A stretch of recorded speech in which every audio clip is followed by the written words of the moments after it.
আসসালামু আলাইকুম। Open access বাংলাদেশের পক্ষ থেকে স্বাগতম।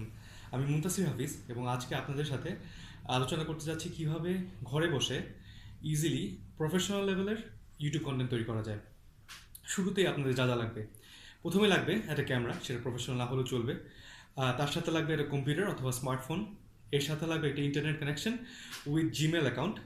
আর তার সাথে লাগবে একটা স্ক্রিপ্ট।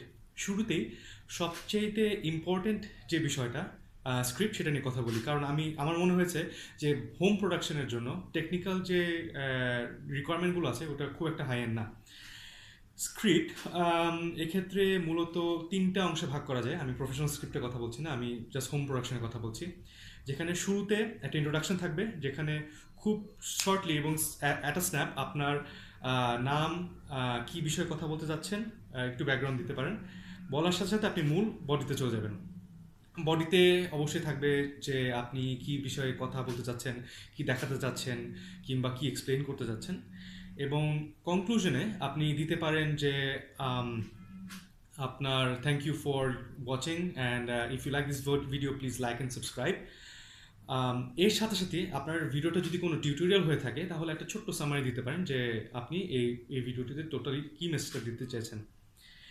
এরপর চলে যাই আমরা ক্যামেরা সেগমেন্টে। শুটিংয়ের জন্য কয়েকটা জিনিস মাথায় রাখলে ভালো হয়। এর মধ্যে সবচেয়ে ইম্পর্টেন্ট জিনিস আমার মনে হচ্ছে ফ্রেমিং।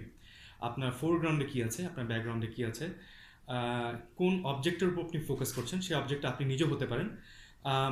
এক্ষেত্রে যে অবজেক্টের উপর ফোকাস হচ্ছে সেই অবজেক্টটা প্রপারলি ওয়েল লিট কিনা, তাকে পরিষ্কারভাবে ক্যামেরায় দেখা যাচ্ছে কিনা, এই কয়েকটা জিনিস একটু খেয়াল রাখতে হবে। আবারও বলছি যে খুব শুরুতেই একেবারে প্রফেশনাল হওয়ার দরকার নেই, বাট যতগুলো প্যারামিটার নিয়ে আপনি কথা বলতে পারবেন ততই বেটার।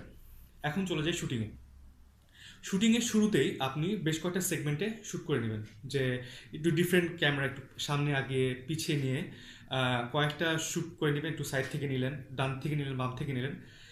এই 4-5টা শ্যুটের মাধ্যমে আপনি যেটা জানতে পারবেন যে কোন জায়গা থেকে সাউন্ডটা বেস্ট আসতেছে, কোন জায়গা থেকে আপনার চেহারা ভালো দেখা যাচ্ছে, কিংবা আপনি যেই অবজেক্টের উপর ফোকাস করতে যাচ্ছেন সেটা সবচেয়ে সুন্দরভাবে দেখা যাচ্ছে। যখন আপনার কয়েকটা টেস্ট শ্যুট হয়ে গেল, আপনার যেই অ্যাঙ্গেলটা আপনার কাছে বেস্ট মনে হবে সেই অ্যাঙ্গেল থেকে আপনি শ্যুট করতে শুরু করেন। এবং ফাইনালি আপনার কন্টেন্টটা বেশ কয়েকটা সেকশন আপনি শ্যুট করতে পারেন, like a series of videos. এইটা বেস্ট হয় যখন আপনি টিউটোরিয়াল তৈরি করছেন, এবং টিউটোরিয়ালটা তৈরি করার সময় ডিফারেন্ট সেগমেন্টে যদি ভাগ করে নেন তাহলে আপনার এটা পরবর্তীতে অ্যারেঞ্জ করতেও ইজি হবে। এবং আমি পরবর্তীতে দেখাই দিব কম্পিউটার থেকে যে কীভাবে এই শর্ট ক্লিপসগুলো সিরিয়ালি সাজিয়ে ইউটিউব ভিডিও মেকারে ভিডিও তৈরি করা যায়। এর পরবর্তীতে আমরা চলে যাচ্ছি কিভাবে ভিডিও কন্টেন্টগুলো একসাথে একত্র করে, it can be one single big file or a series of big files arranged together in one video. Thank you.